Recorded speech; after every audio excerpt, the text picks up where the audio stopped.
Elves are almost always shown as physical creatures, or nearly physical, always resembling ourselves. But such beings can exist in a realm of fantasy only. If they would have existed as such for real, they would have been studied and documented like plants and animals, and we would be exploiting them like we exploit all of nature. It seems that throughout the ages, there has been an awareness of the existence of elves, but an inability to imagine them the way they truly are, as if we are blind to them. For that reason, I think that my description about elves may be helpful. The first step in learning to see and appreciate them is to become very aware of the vibe of a place. This vibe can be cerebral, electric, consumerist, and so on. But there is only one vibe associated with elves, an uplifting and inspiring vibe. I call it the vibe of flowers, because its purest examples are found around opening and wilting flowers. Most people agree that flowers are uplifting and inspiring, but they don't realize that these qualities emerge from more than just delicate shapes, beautiful colors, and delightful aromas. The secret of plants is that the green leaves first capture elves, and they also capture air, water, and sunlight to make sugar and biomass. But these captured elves then escape the vegetative plants by transforming sugar into nectar and leaves into flowers. There is, of course, a genetic base for plants to make flowers, but plants could never make true flowers in the absence of elves. Flowers are portals through which elves escape. So when we direct our attention to flowers, we are uplifted and inspired, not so much by the colors and aromas, but by the escaping elves themselves. Plants are most responsive to elves, but animals are also very receptive, especially when they are young. It's a wonderful experience to raise baby goats and experience how they are uplifted and inspired by elves, frolicking around in drunken happiness. Animals are also inspired by elves to break their limitations in time by engaging in courting rituals,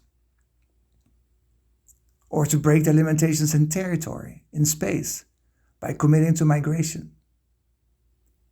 But the most compelling examples of animals inspired by elves, the vibe of flowers, are found in monarch butterflies and in starling birds, when millions of them engage in synchronized flight, a murmuration. They manifest as a single being, embodying one collective soul. Animals and plants experience the vibe of flowers almost constantly, and some young children, too, get the opportunity to be uplifted and inspired, to then become uplifting and inspiring themselves. They still live in the moment and play non-competitively. A notable example is Mozart, who, as a young boy, was surrounded by his own vibe of flowers while composing his earliest music. But it's more difficult for older children, and especially adults, who are increasingly controlled by their minds and drawn to vibes that are about making and spending money. For adults, it has become very difficult to stop their minds, to stop thinking and desiring. So most examples of adults enjoying the moment of being inspired by elves are in the past. Animals and the youngest children live in the presence and sense the presence of elves, but adults can only open themselves to the vibe of flowers when they don't think or desire. It is still possible, and the best option is to retreat for extended periods of time into nature. The more familiar we become with the vibe of flowers, the more clearly we will be able to distinguish the different kinds of elves. The second step is to learn to sense the wholesome effect of elves. All elves represent soulfulness. They all relate to our souls. One of the great secrets about the world of soul is that elves are derived from the souls of animals and humans, like how dust is derived from rock. Elves are tiny, the smallest units in the world of soul. It can sometimes seem they are colorful refractions of light, but more intimate, as if with a face. Throughout the course of evolution, animals and people have made numerous mistakes, causing parts of their souls to be lost and eroded. So their souls have become smaller, while elves have accumulated in the atmosphere.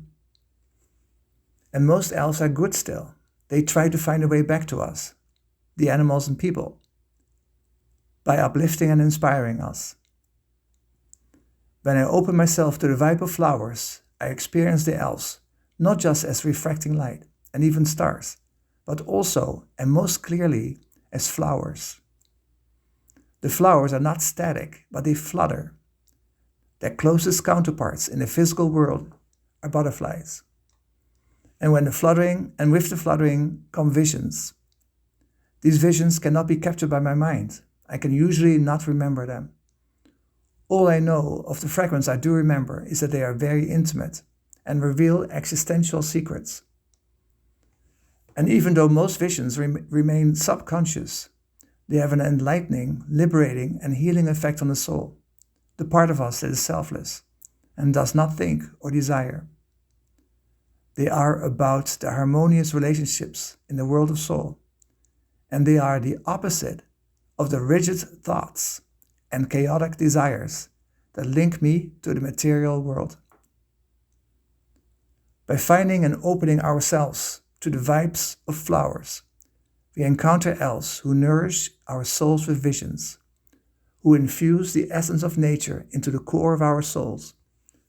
Even though elves are not physical, you can sense a hint of their presence by staring open-mindedly into the blue sky.